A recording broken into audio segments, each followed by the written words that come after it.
شرور أنفسنا ومن سيئات أعمالنا من يهده الله فلا مضل له ومن يضلل فلا هادي له وأشهد أن لا إله إلا الله وحده لا شريك له وأشهد أن محمدا عبده ورسوله أما بعد فإن خير الحديث كتاب الله وخير الهدي هدي محمد صلی اللہ علیہ وسلم وشر الأمور محدثاتها وكل محدثة بدعة وكل بدعة ضلالة وكل ضلالة في النار.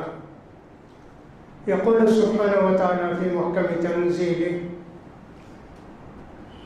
والذين استجابوا لربهم وأقاموا الصلاة وأمرهم شورى بينهم وَمِمَّا رَزَقْنَاهُمْ يُنْفِقُونَ.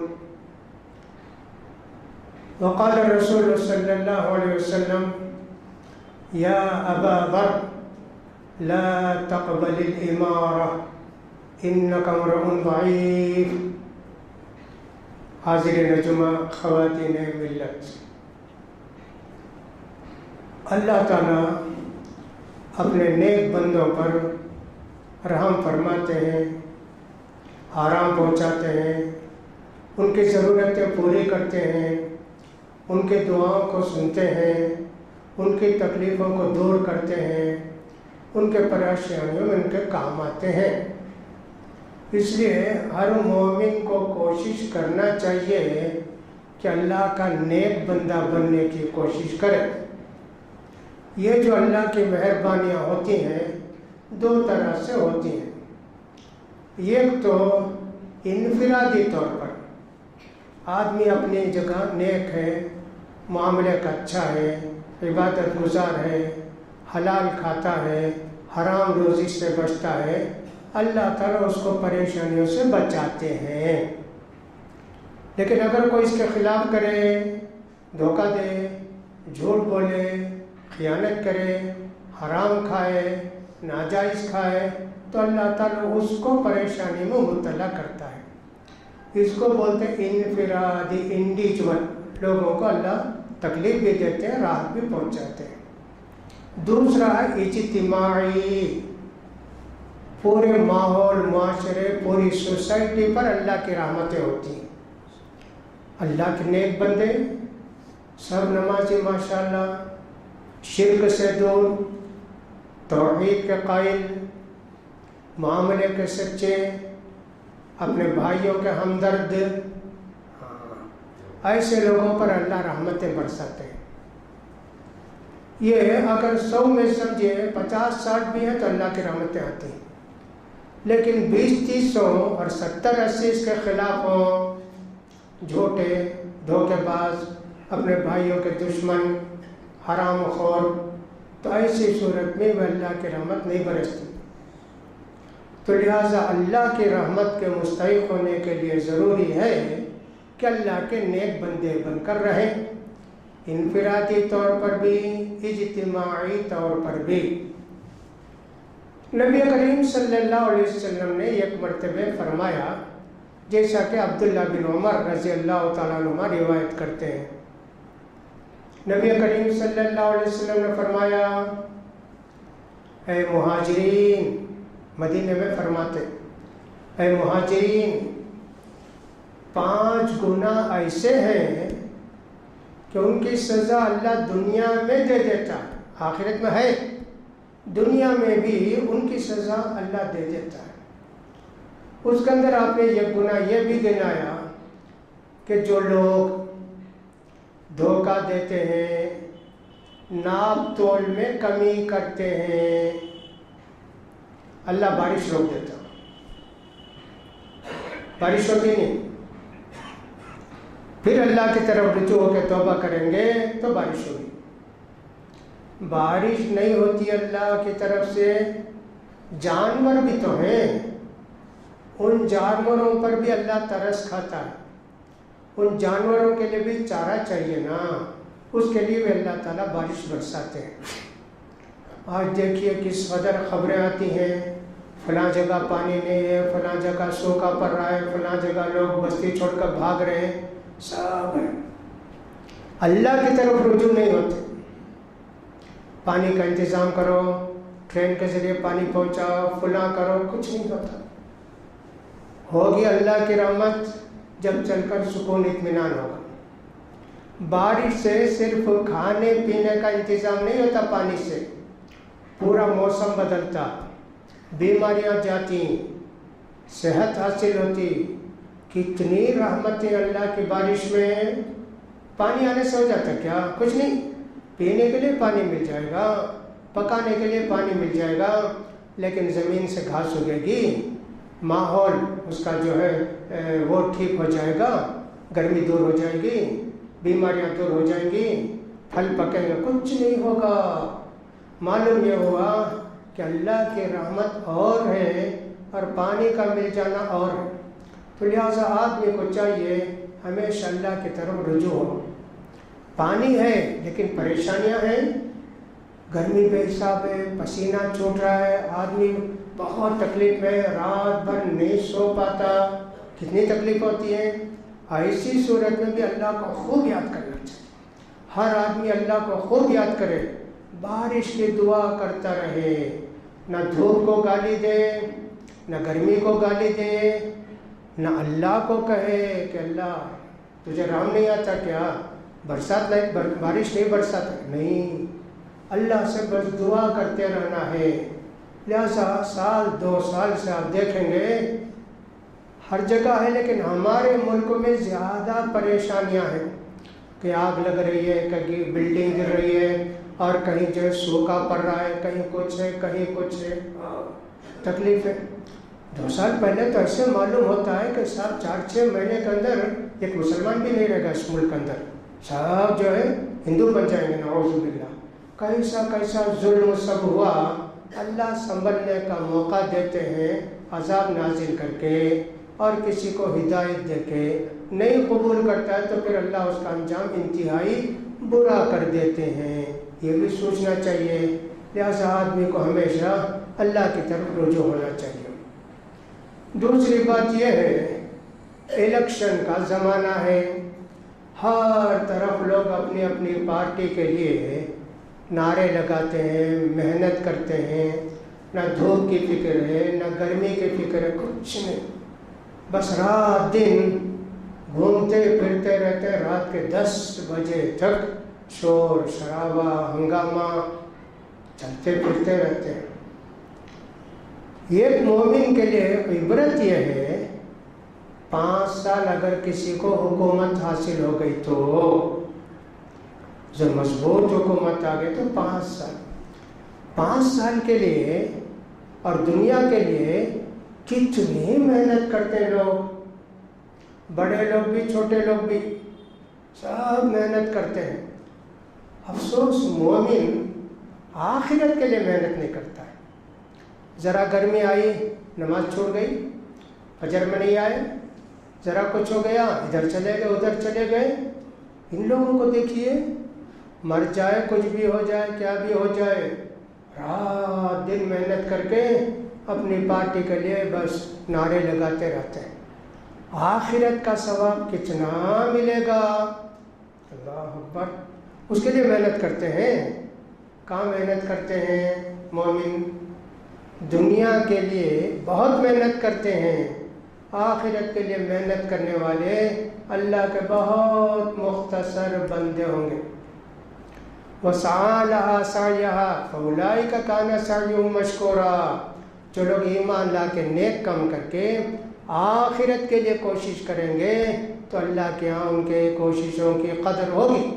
لہٰذا ایک انسان کو یہ دیکھ کر عبرت پکڑنا چاہیے کہ دنیا کے لیے اتنی محنت کرتے ہیں، ہم تو اللہ کے لیے محنت کریں، آخرت کے لیے محنت کریں، محنت کرنا چاہیے آخرت کے لیے۔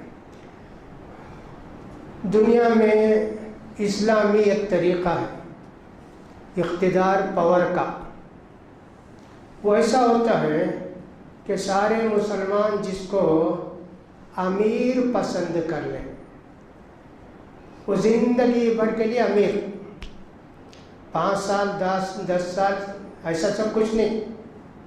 دماغ خراب ہو جائے یا دین سے پلٹ جائے تب اس کو ہٹا کے اس کو قتل کر کے، اگر وہ دین سے بدل گیا تو، کافر ہو گیا تو دوسرے کو حاکم بنائیں گے. ورنہ ایک مرتبہ جس کو تم نے حاکم بنا دیا، مرنے تک وہی حاکم. مارے گا تو بھی، ظلم کرے گا تو بھی، تمہارا مال چھینے گا تو بھی اس کو ہٹا نہیں سکتے. اسلام کا قانون ایسی ہے.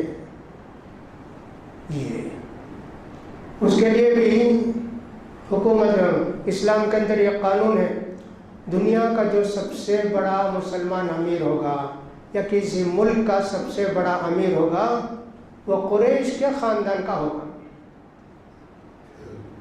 وہ ایک آدمی قریش کے خاندان کا ہوگا. باقی جتنے لوگ ہوں گے دوسرے اس کے ماتحت، ان کے لیے کیا بھی شرط ہے. حاکم بننے کے لیے اسلام میں عمر کی بھی کوئی قید نہیں کہ صاحب 20 سال 25 سال کا کم سے کم ہونا چاہیے، ایسے نہیں. شعور والا ہے، سب ہے، کریں گے. اسامہ بن زید کو اللہ نے ایک لشکر کا امیر بنایا. ابو بکر صدیق بھی ان کے ماتحت، عمر فاروق بھی ان کے ماتحت. ان کی عمر ہوگی 18 سال. ابو بکر عمر رضی اللہ تعالیٰ عنہ کی عمر 55 سال 60 سال. لیکن امیر بنائے اسامہ بن زید کو. معلوم ہوا کہ جو بھی عقل مند ہوگا، ہوشیار ہوگا، وہ قریش کے خاندان کا امیر رہے گا. بس ایک آدمی، اس کو منتخب کر لیں گے، اس کو سلیکٹ بھی کر لیں گے. پوری دنیا میں اس کی حکومت، ہر ایک علاقے کے لیے ایک امیر مقرر کرے گا، وہ اپنی طرف سے مقرر کرے گا. اسی طرح اپنے خادم کے لیے، جیسے آج کل سمجھیے نا، کوئی سیکریٹری ہے، کوئی ٹریجرر ہے، کوئی فلاں ہے، سب امیر منتخب کرے گا، لوگ نہیں منتخب کریں گے. امیر بہت ہی پاورفل آدمی ہوتا ہے اور ان کی اطاعت کرنا اللہ کی اطاعت کرنا ہے. نبی کریم صلی اللہ علیہ وسلم فرماتے ہیں جو امیر کی اطاعت کرے گا وہ میری اطاعت کرنے والا بنے گا، اور میری اطاعت کرنے والا اللہ کی اطاعت کرنے والا بنے گا. یہ جو حاکم ہوتا ہے اسلامی حکومت کا، اس کے متعلق قرآن مجید کا تب امرہم شورا بینہم. حاکم بن گئے تو اپنی مرضی سے جو چاہے کرو، ایسے نہیں. ان کی ایک مشورتی کمیٹی ہونی چاہیے، مشورہ کرنا. مسلمانوں کے جو ذمہ دار ہوں گے، جو عقل مند ہوں گے، علماء ہوں گے، ان کے کمیٹی ہوں گے، ان سے پوچھ کر کچھ بھی کرتے. عمر رضی اللہ تعالیٰ عنہ کتنے بڑے عقل مند، ملہم بالصواب ان کو کہتے ہیں کہ اللہ نے ہمیشہ ان کو صحیح راستہ بتایا. عمر رضی اللہ تعالیٰ عنہ بھی اپنی ایک باڈی رکھتے تھے، ایک مشاورتی کمیٹی رکھتے تھے، سب عمر والے. صرف ایک عبداللہ بن عباس چھوٹی عمر کے، باقی سب لوگ بڑے بڑے عقل مند، عالم، علم والے، عقل مند، سمجھدار. ان سے مشورہ کر کے کوئی کام کرتے تھے. وہی قرآن نے کہا امرہم شورا بینہم، مشورے سے کام کرو. ہمارے پیارے نبی کو مشورے کی ضرورت نہیں. غلطی کرے تو اللہ کی طرف سے بھی آپ کو بتا دیا جاتا، لیکن اس کے باوجود قرآن مجید میں اللہ کے رسول کو حکم ہوا وَشَاوِرْهُمْ فِي الْأَمْرِ، کوئی بھی کام کرنا ہو تو مشورہ کر کے کرو. نماز پڑھے نہیں پڑھے بھی کیا بولتے ہیں، ایسا نہیں. دوسرا معاملہ جو دین کے اندر ذکر نہیں ہے، اسی لیے احد کی لڑائی میں جانا ہو تو اللہ کے رسول مشورہ کیے. کیا بولتے ہیں آپ لوگ؟ مدینے میں رہ کر لڑے ہیں تو مدینے سے باہر جا کر لڑے ہیں. دیکھو ہمیشہ مشورہ کرتے تھے. انس رضی اللہ تعالیٰ عنہ کہتے ہیں کہ اللہ کے رسول صلی اللہ علیہ وسلم سے زیادہ مشورہ کرنے والے کو میں دیکھا ہی نہیں. ہر چیز میں صحابہ سے مشورہ کرتے تھے. اللہ اکبر. تو امیر ایسا اسلامی حکومت کے اندر یہ بنتا ہے. جو آدمی کے پوسٹ مانگتا ہے یا ذرا امید رکھتا ہے، کہا کہ اس کو ہرگز نہیں بنانا. ابو ذر غفاری سے کہا اللہ کے رسول صلی اللہ علیہ وسلم نے، ابو ذر تم کمزور آدمی ہو جی، کبھی پوسٹ کو قبول نہیں کرنا۔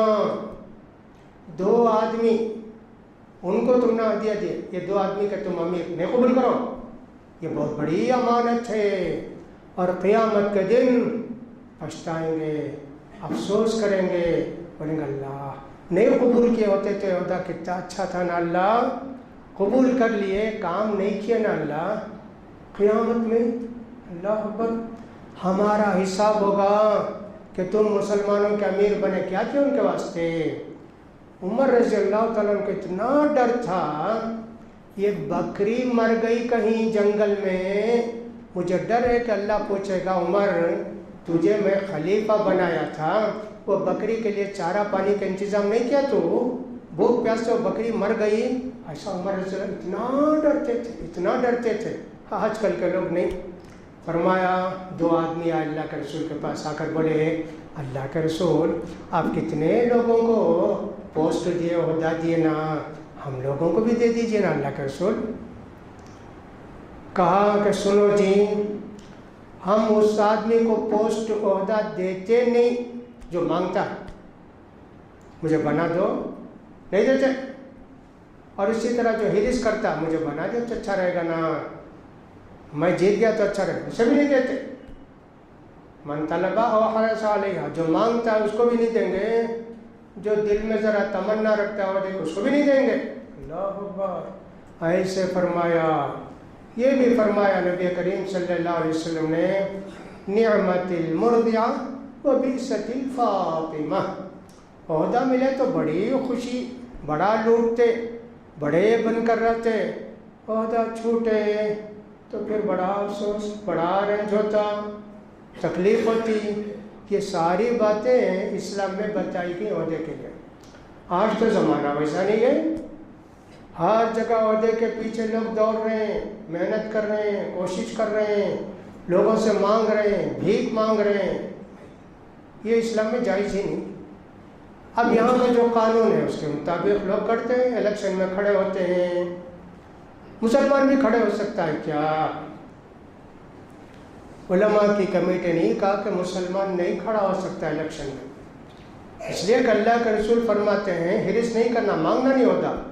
ہاں بستی والے، محلے والے، ایسے لوگ مل کر کسی کو نامینیٹ کیے، بھائی آپ بنیے، ہاں ایسے بن سکتا ہے، اور وہی لوگ اس کے لیے سب کچھ کنوینسنگ کریں گے، سب کریں گے، عہدہ مل گیا تو قبول کرے گا۔ یہ جا کے مجھے ووٹ دو میں بہت اچھا کام کروں گا، یہ خود نہیں کہے گا، علماء نے اس سے کہا۔ اسلام کے اندر ایک بات یہ بھی معلوم ہوتی ہے کہ اگر کوئی ایسا ہے، اگر وہ عہدہ قبول نہیں کرے گا تو پورے مسلمان بکھر جائیں گے، بہت پریشانیاں ہو جائیں گی، غلط لوگ آ کے بیٹھ جائیں گے، جس کی وجہ سے آفتیں مصیبتیں آئیں گی۔ تب آدمی کو یقین ہے اگر میں اس عہدے کو قبول کیا تو انشاءاللہ لوگوں کو فائدہ پہنچاؤں گا، رشوت سے بچاؤں گا، تو ایسی صورت میں بول سکتے ہیں ہاں بھائی مجھے بنا۔ اس کی مثال یوسف علیہ السلام نے کہا، قال اجعلنی علی خزائن الارض انی حفیظ علیم، بادشاہ قحط آنے والا ہے، بڑا زبردست قحط، 7 سال تک پریشانی، مجھے بنا دو منسٹر، میں سب کی حفاظت کروں گا، اور مجھے معلوم ہے یہ غلہ سب کیسے بچانا، کیڑے گیڑے نہیں کھانا، بنا دو۔ ہاں ایسے اگر کوئی ہے تو عہدہ اپنے آپ کو پیش کر سکتا ہے۔ تو آج کل لوگ اور لوگوں کی طرح مسلمان بھی دین کا اعتبار نہیں کرتے، پارٹی کا اعتبار کرتے۔ اسلام میں پارٹی وغیرہ کچھ نہیں، جو سچا اور اچھا آدمی ہے، جو مسلمانوں کے لیے، جو ملک کے لیے فائدہ والا ہوگا، اس کو الیکٹ کرنا۔ امیر المومنین تو نہیں نا کہ قریش کے خاندان کا، یہ تو جنرل الیکشن ہے نا، تو اس آدمی کو انتخاب کرنا چاہیے جو ہمارے لیے مفید ہو، یا مسلمانوں کے لیے مفید ہو، ملک کے لیے مفید ہو۔ ہمارا خیال ویسے ہو سکتا ہے کہ ہم نے جس کو اچھا سمجھا وہ برا بھی نکل سکتا ہے، اس کے لیے کیا کرنا؟ ابھی تو ہے نا، کافی دن ہے نا، اللہ سے خوب دعا کرنا، خوب دعا کرنا، جیسا ہم بال بچوں کے لیے دعا کرتے نا، جیسا ہم اپنی مصیبتوں کو دور ہونے کے لیے دعا کرتے نا، ویسا ہمیشہ دعا کرتے رہنا اللہ ظالموں کو ہمارے اوپر مسلط نہ کر اللہ، جو ہمارے ایمان کو دین کو برباد کرنے والا ہو اللہ ویسے آدمی کو ہمارے اوپر مسلط نہ کر اللہ، جو ہمارے لیے مفید ہو، سب کے لیے مفید ہو، ملک کے لیے مفید اللہ، ویسے آدمی کو تو جیتا اللہ۔ دعا کرتے رہنا، یہ نہیں کہ صاحب کچھ نہیں الیکشن میں ووٹ ڈالے ہو گیا، ایسا نہیں، دعا سے ہی آدمی کو اللہ تعالیٰ بہت ساری مصیبتوں سے پریشانی سے بچاتا، دعا کرتے رہنا، دعا کرتے رہنا۔ اب الیکشن کا زمانہ ہے تو لوگ پارٹی کی تائید کرتے، جس پارٹی کے ہیں، کچھ بھی ہو جائے، ظالم ہو، کمینہ ہو، کچھ بھی ہو، پارٹی حرام ہے نا اسلام کے اندر، پارٹی کوئی چیز ہے نہیں، پارٹی کی کوئی بھی تائید کرتا ہے تو وہ مسلمان نہیں ہو سکتا، یعنی سچا مسلمان نہیں ہو سکتا۔ بہت سارے لوگ جو سیاسی ہوتے ہیں، آج کل کے سیاسی لوگ دین ان کے پاس رہتا نہیں کچھ بھی، وہ تو پیسے میں بکنے والے ہوتے ہیں، جا کے ایک ایک لیڈر سے بات کرتے ہیں، ہم کو کتنی سیٹ دیں گے، کتنا پیسہ دیں گے، جو زیادہ پیسہ دینے والا ہوگا اس کے لیے تیار ہو جاتے ہیں، اچھا ہے برا ہے وہ نہیں، ہاں ذرا وہ بھی پوچھ لیتے ہیں، اچھا آپ آئے تو مسلمانوں کو یہ کریں گے وہ کریں گے، ہاں ہاں سب کریں گے، کرتے کیا، بولنے کتنی دیر دی، ان کا فائدہ چونکہ ہے یا تو نوٹ ملیں گے یا سیٹ ملے گی، ان کی تائید کرتے ہیں۔ مسلمانوں کو دیکھیے جتنی پارٹیاں سب کے ساتھ ایک مسلم پارٹی لگی ہوگی، یہ سب مسلمانوں کے لیے لڑتے کیا؟ نہیں جی۔ ملک کے لیے لڑتے کیا؟ نہیں، اپنے لیے لڑتے، پیسے کے لیے لڑتے، سب حرام حرام حرام۔ تو پارٹی کے لیے کنوینسنگ کرنا اسلام میں جائز نہیں۔ ہاں کوئی آدمی یہ کہے کہ صاحب میں تہجد پڑھنے والا ہوں، شکر گزار ہوں، اللہ تعالیٰ میرے دل میں ڈالا، میں خواب میں دیکھا یہ پارٹی آئے تو بہت اچھا کام کرتی ہے، کوئی حساب بولتا ہے تو اس کی جگہ کرے بھائی، ورنہ تو جائز نہیں۔ آپ یہ دعا کرتے رہیے اللہ جو نیک ہو، جو اچھا ہو، مسلمانوں کے لیے نقصان نہیں پہنچانے والا یا کم سے کم نقصان پہنچانے والا اللہ اس کو جیتا، ہاں ملک کے لیے جو اچھا ہو اس کو جیتا، جو غلط نہ ہو اس کو جیتا۔ دعا جیسے آپ 5 وقت کی نماز پڑھتے نا، ویسے میں کہتا ہوں جب جب یاد آتا، آدھی رات میں اٹھے تو جب بھی دعا کیجیے، یا اللہ ایک وقت آیا 5 سال کے لیے آیا، یہ وقت اگر غلط ہو گیا، ہم نے غلط فیصلہ کر لیا، 5 سال سزا نہ اللہ ہونا چاہیے نا، دعا کرتے رہنا چاہیے۔ ایک بات یہ بھی ہوتی ہے، یہ تو مسلمان کنوینسنگ کرتے رہتے ہیں، گلی گلی گھومتے، عورتیں بھی برقع پہن کے سب لے کے نشان لے کے گھروں میں جا کے، ان کو کیا شوق ہو گیا، یہ کیسے مسلمان عورتیں ہیں؟ وہ برقع پہننے والی سب تھوڑی مسلمان ہوں گی، کچھ غیر مسلم بھی ہوں گی، برقع پہن کے آتی ہوں گی نشان مٹا کے، اور سب وہ بھی بولیں گی ان کو ووٹ دو، ان کو ووٹ دو، ایسا کرو ویسا کرو۔ یہ مسلم خواتین جس محلے کی ہیں ان محلے والوں کو خیال کرنا چاہیے، تم کیوں کرتی ہو سب کام؟ ہم یہ نہیں کہتے اس پارٹی کے لیے کرو، اس کو یہ کام کرنا ہی نہیں، تم کو کیا ضرورت ہے؟ عورتوں کو گھر ہے ان کے لیے، وقرن فی بیوتکن، گھر میں رہو، لہذا عورتیں بھی مسلمان عورتیں وہ بھی نکل کے سب کام کرتی ہیں، حرام ہے، ناجائز ہے، اللہ سے ڈرو، دنیا برباد ہو جائے تو ہو جائے، آخرت برباد نہ ہو، اس کا خیال کرو۔ ایک بات اور یہ بھی ہوتی ہے کہ الیکشن کے دنوں میں جب قریب آتے ہیں پیسہ دیا جاتا ہے، مجھے ووٹ ڈالو، 1000 روپیہ، 2000 روپیہ ایک ووٹ کا، 5000 روپیہ، اللہ اکبر، ایک ووٹ کا اتنا پیسہ کہاں سے پیسہ ہے جی اتنا؟ چلو کہیں سے آیا ہو، وہ پیسہ آپ لے سکتے کیا؟ حرام، وہ رشوت ہے، رشوت۔ اور نبی کریم صلی اللہ علیہ وسلم فرماتے ہیں الراشی والمرتشی کلاہما فی النار، رشوت لینے والا بھی رشوت دینے والا بھی دونوں جہنم میں جائیں گے۔ اللہ اکبر، رشوت ہرگز نہیں لے سکتے۔ اس میں کئی خرابیاں ہیں۔ ایک تو آپ نے پیسہ لیا، ان کو ووٹ نہیں دیا، یہ غداری ہے، یہ بے وفائی ہے، حرام ہے، ناجائز ہے۔ جن کو ووٹ لیے، جن کا پیسہ لیا، ان کو ووٹ دینا، پیسہ لینا، رشوت لینا، یہ بھی ناجائز، وہ بھی ناجائز۔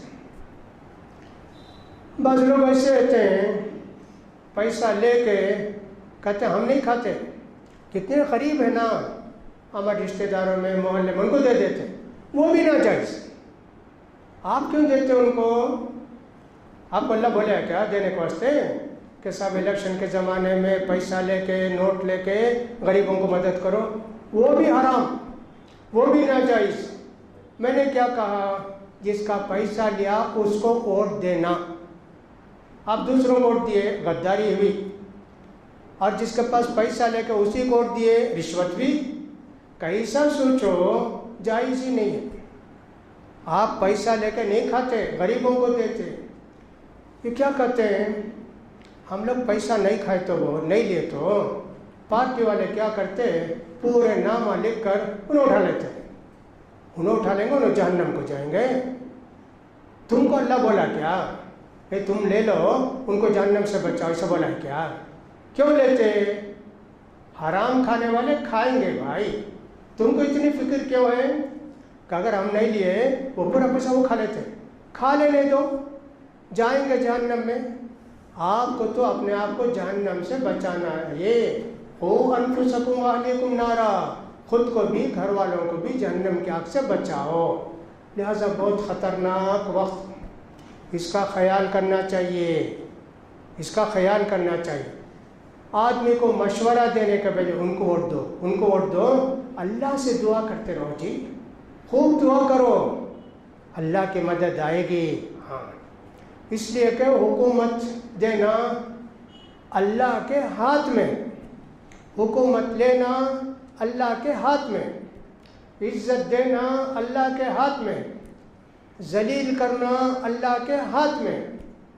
اس کا سبب ہم بنیں گے دعا سے۔ فرمایا اللہ تعالیٰ نے سورہ آل عمران کے اندر، قل اللہم مالک الملک تؤتی الملک من تشاء وتنزع الملک ممن تشاء وتعز من تشاء وتذل من تشاء بیدک الخیر انک علی کل شیء قدیر۔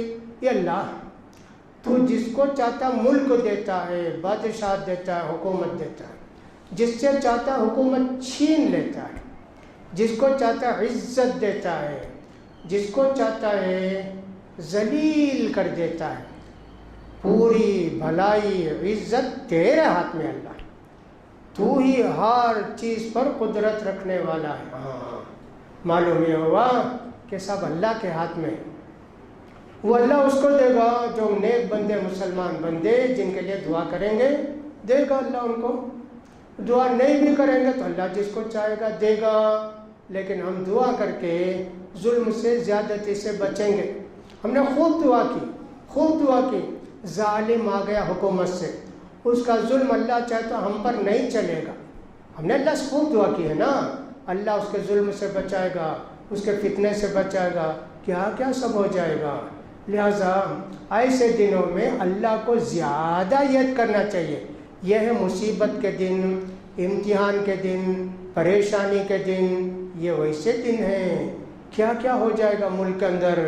اللہ تعالیٰ ظالموں کو بھی موقع دے کے پھر ان کو بھی سزا دیتا ہے، اس کا خیال کرنا چاہیے۔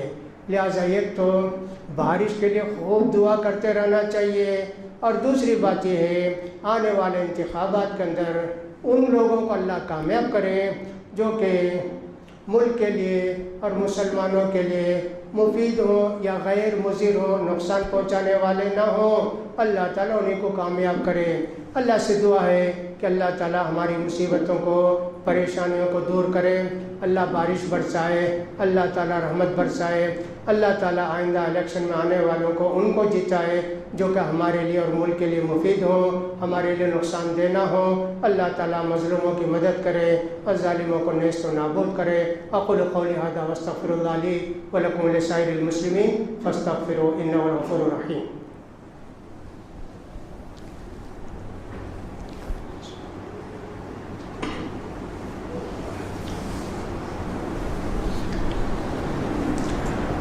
الحمد للہ الاحد الصمد الذی لم یلد ولم یولد ولم یکن له کفوا احد۔ اللہم صلی علی محمد وعلی آل محمد کما صلیت علی ابراہیم وعلی آل ابراہیم انک حمید مجید۔ اللہم بارک علی محمد وعلی آل محمد کما بارکت علی ابراہیم وعلی آل ابراہیم انک حمید مجید۔ ربنا آتنا فی الدنیا حسنۃ وفی الآخرۃ حسنۃ وقنا عذاب النار۔ ربنا اغفر لنا ولإخواننا الذين سبقونا بالإيمان ولا تجعل في قلوبنا غلا للذين آمنوا ربنا إنك رؤوف رحيم۔ اللهم انصر من نصر دين محمد صلى الله عليه وسلم واجعلنا منهم، واخذل من خذل دين محمد صلى الله عليه وسلم ولا تجعلنا منهم۔ اللهم اعز الإسلام والمسلمين واخذل الكفرة واليهود والنصارى والمشركين۔ اللهم انصر إخواننا في سوريا وفي لبنان وفي إيران وغيرها من البلاد۔ اللهم انصر إخواننا المسلمين في كل مكان۔ اللهم دمر ديار أعدائهم وشتت شملهم ومزق جمعهم وخرب بنيانهم وخالف بين قلوبهم وانزل بهم بأسك الذي لا ترد عن القوم المجرمين۔ اللهم اسقنا الغيث، اللهم اسقنا الغيث، اللهم اسق عبادك وبهائمك وانشر رحمتك واحيي بلدك الميت۔ اللهم اسقنا، اللهم اسقنا، اللهم اغثنا، اللهم اغثنا۔ عباد الله رحمني ورحمكم الله، ان الله يأمر بالعدل والإحسان وإيتاء ذي القربى وينهى عن الفحشاء والمنكر والبغي يعظكم لعلكم تذكرون۔ اذكروا الله يذكركم وادعوه يستجب لكم ولذكر الله تعالى أعلى وأولى وأجل وأهم وأتم وأكبر۔